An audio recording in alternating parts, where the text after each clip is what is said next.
Rad-Ish. Welcome to Rad-Ish, the podcast where we spotlight people who shape counterculture and champion alternative ways of living through their passions. Hello, today we're talking to Seb, who has since August 2024 been biking from Amsterdam to Japan, intending to cross about 25 borders in the process. Through his journey, he attempts to understand the role of borders, why they exist, and how to fight them. Seb, I've been following your Instagram for a while now, and I have been very, very attached to your journey personally.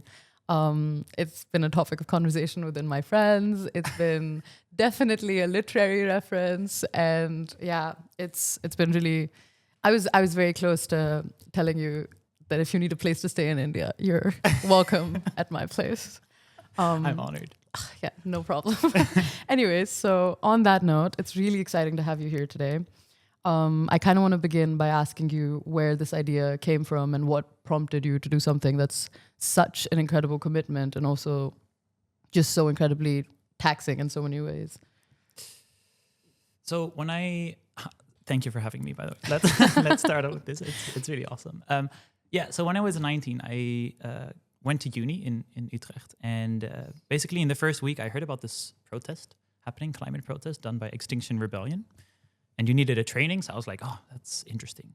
I'm going to go to the training. And at the training, I found out that it was civil disobedience. And straight away, I was hooked. The idea that you could protest with your body and sort of take a more radical step to basically, make sure we don't burn alive felt really empowering to me. So I spent maybe 5 years organizing, basically, very close to sort of the core of what Extinction Rebellion Netherlands was. I had a bunch of roles, I organized a bunch of actions in Utrecht, all across the country. And at some point, I felt like the fight was not necessarily being won. And at the same time, parties all across the spectrum were picking up rhetoric that scapegoated people for the problems that are inherent, I think, to the way we organize our society according to capitalist values. And I realized that if the planet is burning, what matters is our reaction to it. Do we scapegoat people and build walls and respond with exclusion, or do we make sure the planet is livable for all of us, and what kind of systems do we have to take care of each other? And so I realized that I want to get out of the country. I want to get out of the imperial core, because it's how I perceive the world is so tainted by my experience in this city, in this country. And I wanted to learn about the world, but I didn't want to do that through the academic circuit. I wanted to be out in the world and to go to places like Syria, like Afghanistan, like Iraq, like Iran. And so I hopped on my bike, direction India. I didn't make it. I crashed in Syria. But I will continue. And I tried to learn as much as I can about these places, about why do borders exist? Why are people entering Europe in the first place? What forces are behind this? Yeah, I mean, I think that's incredibly daring. Like, even within my circles, it's definitely one thing to either academically or just surround yourself in ways with sort of, decolonial texts and decolonial readings and writings. And it's another thing to experience it and actually kind of venture out into understanding it more practically, more viscerally, because it's something that I think so few of us would dare to do. And I think it's really, I can imagine it would have been a very fascinating experience for you. Yeah, and this is the thing, right? Like we can hypothesize about borders and the socialization effects of borders and how they... But ultimately, also a way to fight borders is with very real and material things, right? So by crossing it, and by trying to help people who are crossing them, who are forced to cross them illegally. Polly Pallister-Wilkins really points to this in her book Humanitarian Borders. She says, because we have regimes of unequal mobility, where some people can take a ferry from Turkey to Greece for €50, and other people have to take a rubber boat from Turkey to Greece for $5,000. This is a political choice, and I think one way to fight borders is to go to these migration routes and to hand these people shoes, You're like, hey, we are here. we are going to give you clean socks and shoes, like something very specific. And in that way, we are allowing you to fight against borders as well, in a very real and material sense, to say, no, I don't abide by this rule.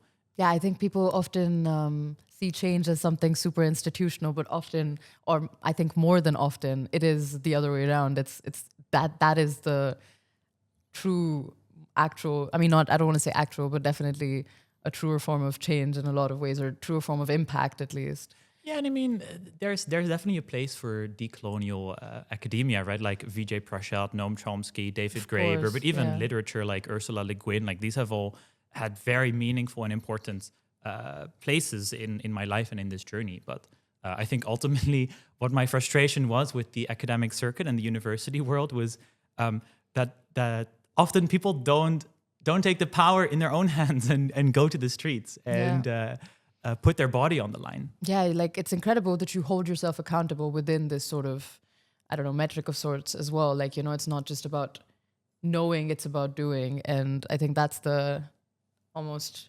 true dynamic that comes in with some of this. Yeah, like doing within your capacity, I guess. Yeah, for sure. Yeah. So more so moving on to the actual travel itself. How did you experience different stages of your travel? I know there were some parts that you did with some friends, some family, I want to say as well.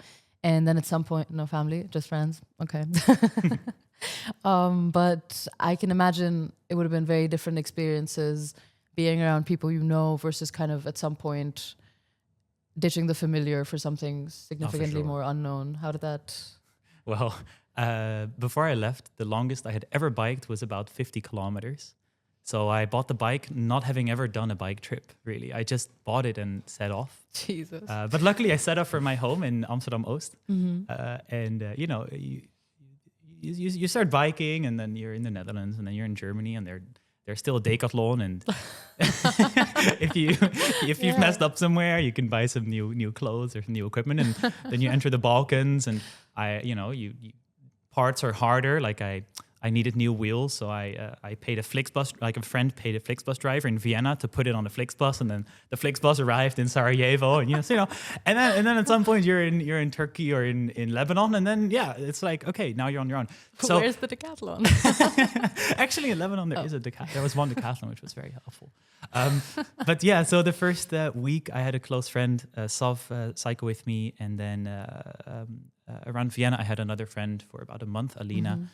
And then, around there, I was on my own, which was a big, learning curve. And I was just before this interview reading, that's why I took my journals. I was reading back my journal entries from that time. And you see a person who's very much searching, who's very much worried about also the numbers of the campaign, because Instagram is so pernicious because you cannot avoid it. It presents you with the figures of like how many people have viewed your profile, how many likes did you get?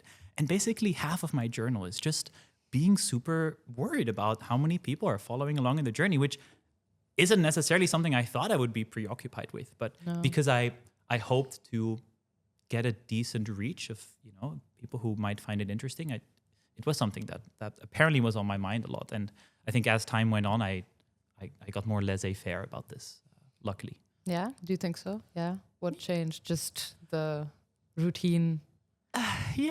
I guess, I don't know.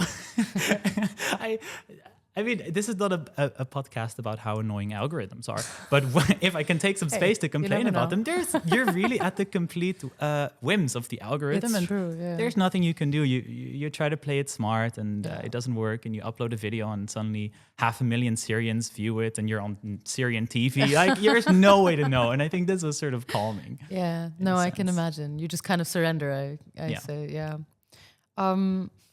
And how did you experience in a lot of these moments some sort of, or did you even experience some sort of, desensitization from your surroundings? I mean, not from you personally, but I can imagine you met people from all over the place, people who live very, very different realities than yours. Do you feel like some things you experienced so viscerally that your surroundings were just kind of brushing off, or the other way around, or? Yeah, so for context, I was trying to bike to Japan, but on the way trying to speak to people and be in places that were fighting against borders or the broader system of like Western imperialism, I guess.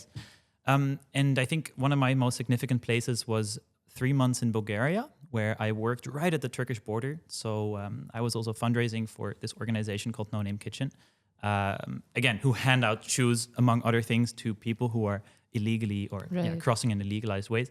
And there you just ride up with the border. And the border is a space that is supposed to be invisible. When you are confronted with border guards, and especially when people who are crossing are confronted with border guards, they take their phones. So it's basically impossible to get footage out. And it means that it's a space with a lot of violence because it's basically goes unchecked. Yeah. If you live here in the Netherlands, when leftists and fascist and whatever politicians are talking about reducing migration numbers, basically they're saying just increase the amount of violence that happens on the outskirts of Europe, and we don't care because we don't see it. We're in the center, yeah. Yeah, we're in the center. So at some point I saw some absolutely grotesque things, and reading back my journal, I was very sort of blunt about it. I was reading a person who barely had emotions left about this, and on the most extreme occasion, there was a 15-year-old boy who we found, and he basically got killed by the border. It was in the winter. He was from Egypt, and I think in the months after this happened, on the 29th of December, and I think still I'm processing what this means. But in the time you're there, and you're at 200% capacity, and you just don't really have the time and the space to process there and then, because you have to keep going. Yeah. Some sort of self-preservation, I'd imagine. Yeah, but it makes the border a truly terrible place to be around. It makes terrible people. It makes terrible people who cross them. It's dehumanizing. It's awful to be a volunteer around the border. It's awful to be a border guard. It just makes. It's a political choice. It's a fake space, and it creates violence to everyone who is in its orbit. Yeah, absolutely. I need a second. That was really, I can imagine it's not something you can even choose to process in the moment, because you're somehow like, I don't know, did you feel some sort of, how did it feel like with your positionality and kind of also just, being the volunteer and everything, but also knowing that I can cross this border I'm biking across this border. I know this was probably a recurring thing because this was a big element for you to talk about, passport privilege and the fact that you are, as a Dutch person, able to do this. But how did it feel to experience so viscerally, again, this disparity between you just being able to bike across a border while others not having shoes to walk? It was totally enraging. Yeah. It was totally enraging, and may he rest in power. I see him. I don't want to name him by name because I'm not sure what the family wants. No, of course. I see him as my comrade. And I feel incredibly enraged.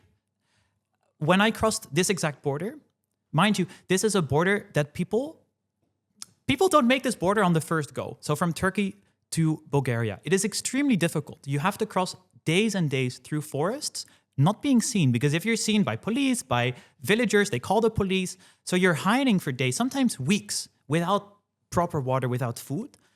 And if you're caught, which happens most of the time, you're beaten up and brought back to Turkey, which is a pushback, which is illegal. But because it's an invisible space, there's no sort cares. of. So my border crossing experience, I recorded it. I made a video about it. It took me about an hour. No bags were searched. No questions were asked. I came, I showed my passport, stamp, leave. Came into Turkey, stamp, leave. That was it. Smiles, waves, and nods. The same border. Yeah. I beyond rage, I still don't know how to make sense of that experience. This is the world in 2025.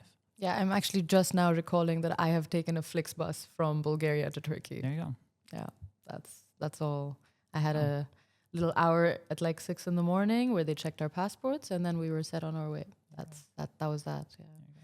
It's really it's crazy how easy it is to like and the fact that only now am I having this realization is crazy to show how parallel realities exist in the same space, and it's so easy to isolate yourself from one of them, even though they're existing so within you and around you. Like it's jarring, really. There you go. And I mean, we have a lot of Syrians in Amsterdam, but the Syrian passport is one of the weakest in the world, right? They can go to 6 countries visa free. We can go to, or if you have a Dutch passport, you can go to 125. Yeah. So that means that if you are born in Syria with a Syrian passport, the world is basically closed for you. Which, and so then the only way to get to Europe is with an illegalized way. Like you just cannot buy a plane ticket. No. And for some reason, I don't know why I didn't realize the full implications of this, but I don't know if all of us really realize what that means. That means that if you grow up in Syria, and I spoke to a lot of Syrians, right? I was for over a month in Syria. This is one of the first topics of conversations that come up. Can't you invite me into your country? How can I get to the Netherlands?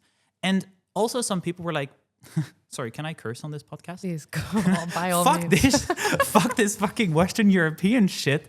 I'm too good for this. I don't want to degrade myself to get there and then be in a society that doesn't want me. But this was a very painful thing for me to realize, that it's very much on the minds of everyone who lives in places with weak passports. They're viscerally aware of this fact that the world is closed. Yeah. And I mean, I might be wrong, but it's interesting how you're so viscerally aware, but at the same time, not necessarily, like you've also so internalized it at the same time. Like it's almost like, again, surrender to the idea that like your identity somehow constitutes a weak passport, even though there's no active correlation to those two things, you know? Like, oh, of course a European passport is strong. Well, this passport is weak. Yeah. I just need to get a strong passport. Like, you know, so super pragmatized, the entire concept. It's really, something for sure. Shout out to all the Syrian homies. Oh, yeah.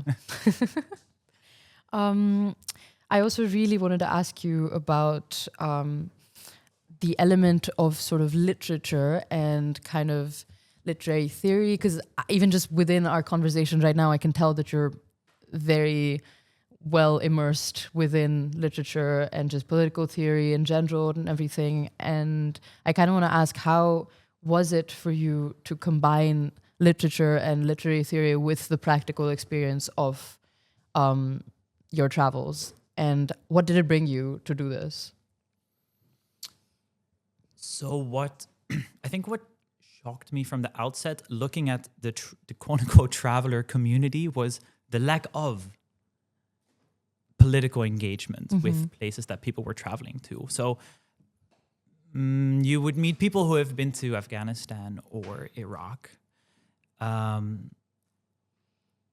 who, for one reason or another, didn't take the time to actively reflect on why do the places look the way they do. Like, okay, it's war-torn. Why was there a war in Afghanistan, you know? And I felt like it was a very basic thing to, okay, if I'm going to be traveling and going to be hosted, it's sort of a duty to look into, okay, so what happened to this place? What forces shaped this place in the way that it did? And so I started a very public and visible sort of learning journey. I was like, okay, I don't know much about borders and related systems of, like capitalism and imperialism, and, you know, so come with me as I learn. And if I look back to the books that I was reading when I left, I think I've grown a lot. And I think you can see this. And this is also what excites people to, oh, that's my phone, I think. You can mute it. It's okay. Well, we're a professional podcast over here. Yeah, no, we're having a chat. There just happens to be a mic involved. That's collateral. So no, it was a very active choice, and it made me also relate better to the people that I was meeting, because people generally, on the one hand, they realize that wealth is concentrated in the West, but at the same time they despise it. And so to be able to sort of tap into this anti-imperialist energy was I think very meaningful for me. and the right thing to do.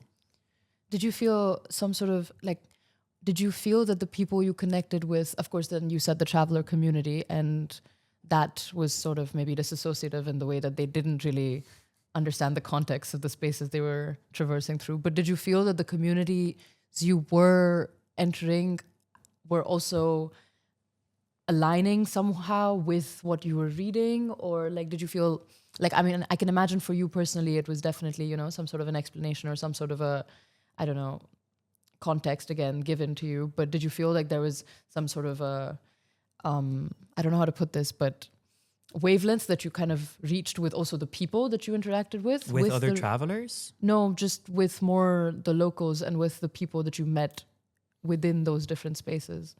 Did they relate to what you've read, and did they relate to the things you've learned? Or yeah, I think the moment of my biggest radicalization was probably in springtime when I was in Lebanon. I read Perfect Victims by Mohammed Al-Kurd, which was really an earth-shattering book. And at the same time, I was speaking to Palestinian families living in refugee camps that had been there for 76 years, basically, since the Nakba. And I think this moment and the months after, when I was reading Chomsky while I was cycling through Iraq and Iran, which was very close by, was getting bombed.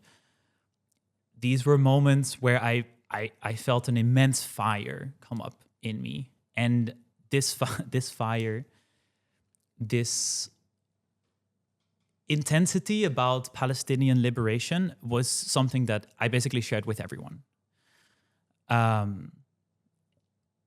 And it also made its way into humor. Basically, we would ridicule the short-sightedness of the U.S. and of the Zionist entity, and I think for sure this made connecting a lot easier. Beyond that, it was the right thing to do.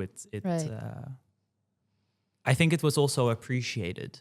Like, okay, so this is a person who kind of tries to understand where he is in the world. Yeah.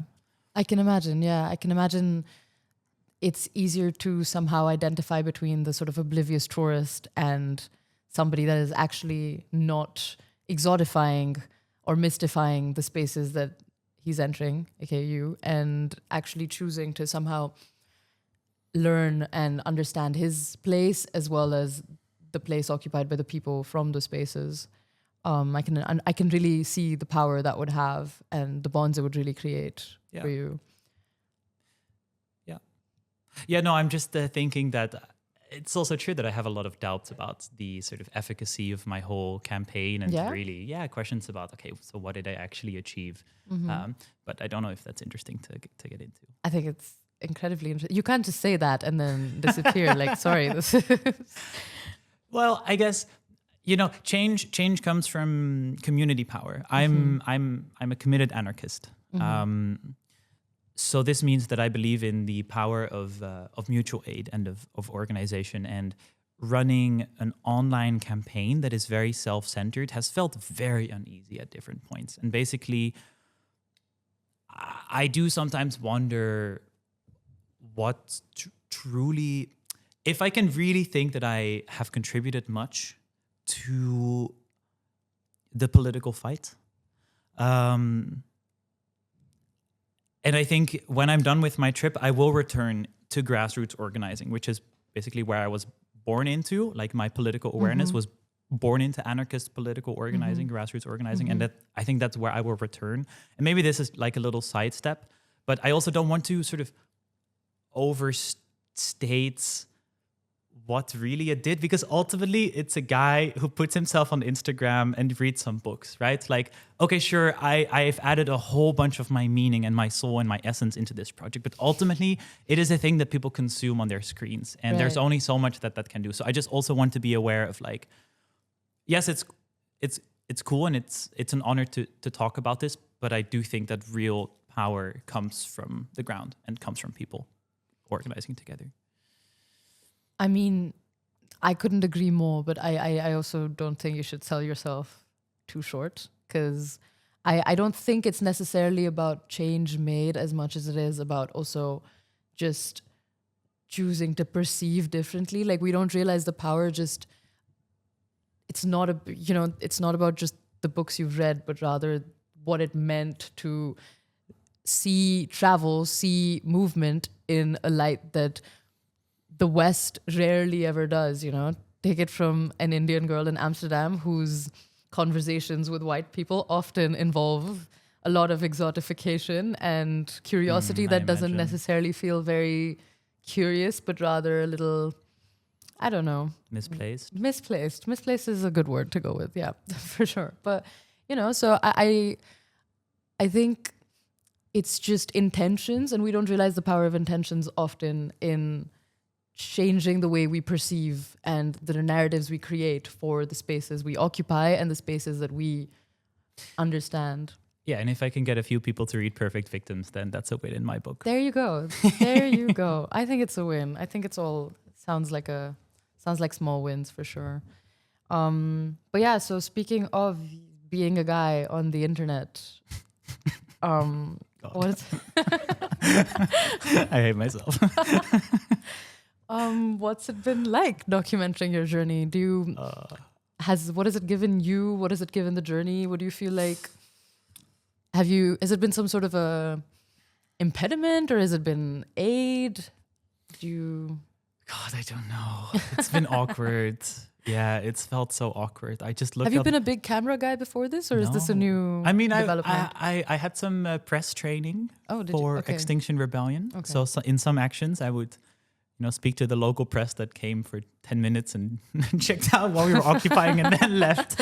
I was the person occasionally speaking to them. But no, I just started. And I mean, my first videos have like 10 likes. I'm going to go like that. I'm going to go back to the there bottom. you go. No, it has felt very awkward because I scroll through my page and I see a bunch of my face, which is strange. I don't necessarily like this. At the same time, I think in 2025, especially as leftists, you have to look at what do people click with? How can you get people activated to be interested in sort of changing the way they view the world, in reading books that they maybe otherwise wouldn't read? And I think a part of that is through sort of parasociality, through seeing a person with a face and sort of a personality that clicks for you, that you like. And I think a lot of leftist movements make posts that are maybe not so sexy. And sort of, there are like a lot of text. And so I was like, okay, if I want to get people to think differently about borders and get them to go along this learning journey with me, maybe I just have to put my face in there. I just sort of have to have me as a hook, sort of this like, cheery, likable guy, and then try and get them on board and start to read my page, my website, which is sort of full of sort of these little sprinkles of anarchist thinking and decolonial thinking. But it's been a tricky balance. It's been awkward because you basically have to center yourself if you want to get people to really click with the things you're trying to put forward. Of course, yeah. They're gonna like the person who likes the books, probably not straight away go to the books. Yeah, right? that's the awkwardness of it. That is the awkwardness. But I mean, did it at some point change? Did you suddenly at some point feel maybe that now having this either community or following or just, I don't know, avenue where I can somehow record my experiences is, again, you're alone in wherever you've been. And do you feel like it was somehow slightly some sort of a crutch or I don't know. What do you mean a crutch? Sorry? Like a little thing to lean on. Oh, it's also been awesome. Yeah. It's been awesome. And I also try to respond to everyone who sends me a message because I think it's super cool that people sort of connect with what I'm trying to do. And it's been really cool to hear from people. Oh, this video about let's stick with the example of Perfect Victims. I saw Perfect Victims. I bought the book. I read it. It really blew me away. Thanks for recommending it. These are the things that I find incredibly rewarding. And the idea that there are people sort of traveling with me on my shoulder is awesome. And I don't know like kind of what I owe it to, right? Like just a guy with a passion project and then suddenly there's people watching. No, it's been also awesome. But I just, it's a balance that I think I will have to keep figuring out. How much do I center myself and how much is necessary and how much, I don't know. Yeah. And I mean, I'm leaving again in a few months. So I think that sort of question will return. Yeah. Can't let the fame get to your head. Never. Next thing you know, you're just please. at a resort somewhere. Oh, please. It's Seb. Please. Absolutely not. Yeah, well, and how has it been returning? I know it wasn't in the circumstances you'd wanted it to be in, of course, I can imagine. But yeah. Yeah, I had a little crash in Syria. Just a little bit. Yeah, broke my collarbone. It was very painful. I know the listeners are only listening, but right now Seb has 2 perfectly intact collarbones. I can affirm. Well, one has a big metal plate on it, actually. I can't see that. Sorry. No, I can do everything again. I just came from the GVB. I'm going to start working on the bus again as a bus driver. So if you see me, just say hi. That would be super fun. But the return has been, I don't even know where to start. It's been super intense. Yeah. I don't know if you've watched Severance, the show. No, but okay. I've seen the ad. So basically the concept is it's this guy who's working in this really meaningless work, and he splits his consciousness in 2. So I have watched an episode. Yeah, there you go. Okay, so sorry. One consciousness is like before 9 o'clock, he's at home and he doesn't know anything about his work. He has no feelings, he has no memories. And then he enters his work and his mind is severed and he only knows the person he is inside work. He has no idea who he is on the outside. And that's kind of what returning has felt like for me. That's what I realized like a week ago, like, okay, I'm severed. Because the travel... That's not a daily realization. Okay, I'm severed. But basically that the Seb that was on the bike feels so far away. And I think because I had a crash and then within like 48 hours I was in a hospital in the Netherlands, it was a super quick cut. There's no closure. There was no goodbye. No. So over the past week, I've been journaling like 5 or 6 pages a day and just trying to reconnect these 2 people and make sense of the journey, because it doesn't feel like it was me, and I don't want to feel that. So I'm watching back old videos and reading my journal entries and going through my photos and trying to desever the two, basically. Yeah. And that's been very meaningful. Yeah.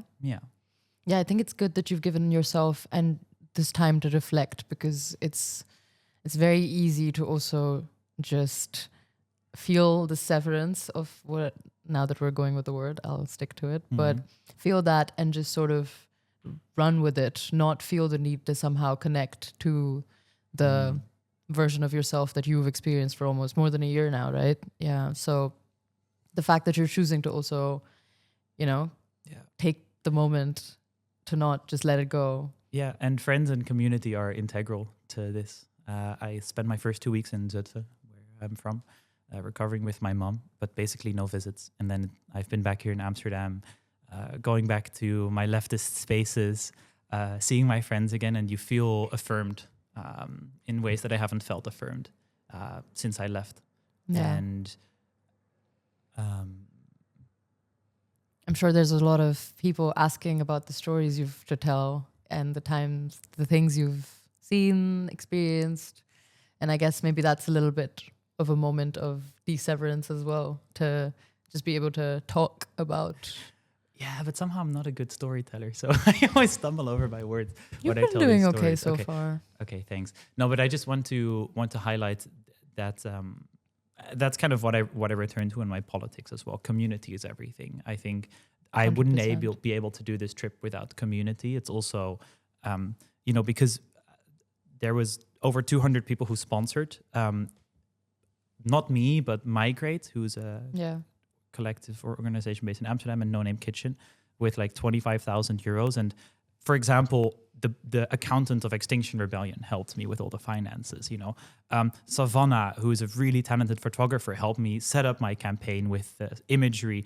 I had friends like evenings and evenings talk me through all my anxieties. So this product, like Sebi Bikes, sure, it has my face, but there's no friggin' way it would exist if I didn't have community around me, the leftist community, my friends.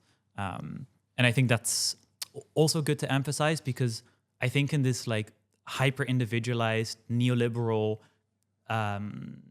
era, which has infected all of our brains, we think that these projects are the children of individual people, and it's just very much not. And Never. It really isn't. I couldn't agree more. That's beautiful. It's so also shout out, friends. Thanks for putting me back on track on the mental health journey. Go, friends. Yay. I agree. I really do. All right. So I think we're nearing some sort of an end. So brings me to my last question for you. It's a question that we're trying to ask everybody we get to speak to. If you could change one thing for a better future, what would you change?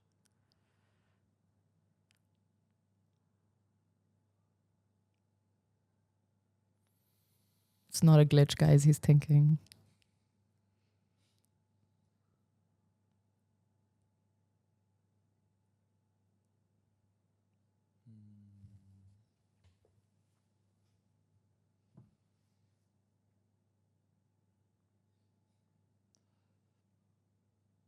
I would say a borderless world where people live with dignity. Yeah, I figured that was going to be the answer before I met you today. So, yeah. Borderless in many sense, in many different definitions of the word border. Like, there's so many layers to if I can take like 2 more minutes to take all the this. minutes. Okay, so there's I think many different layers of the word border. Border in the most superficial form is like the wall on outside Europe, and then there's the border that has been spread throughout all of Dutch society, which is if you want to get into my bus as a bus driver, you need to pay with card. Yeah. How can you get a card? You need a BSN. What if you're undocumented? You cannot get a card. So traveling with public. So there's that. If you want healthcare, you need a BSN. So the border is like schools is institutionalized in this way. And then in another layer, borders is ways we think we ought to behave. Sort of structures like patriarchy. This is something that I have worked with a lot. Like, what does my quote unquote masculinity mean?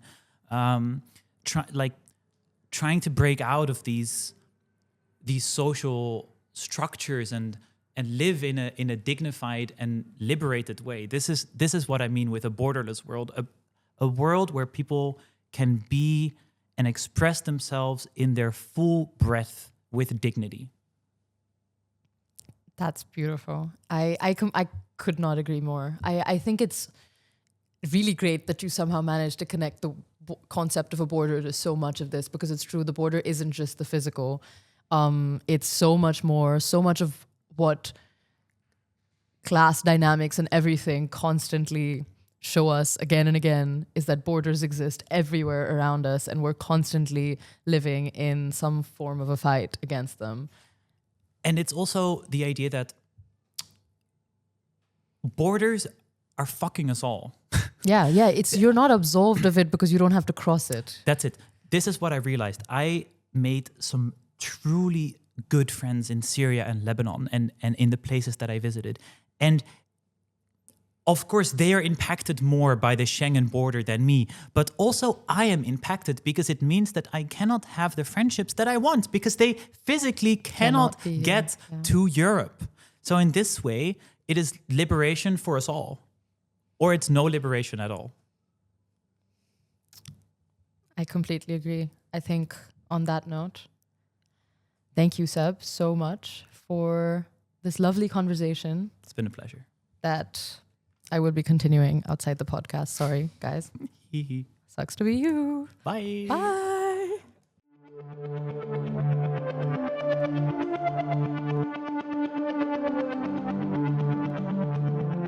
Rad-Ish.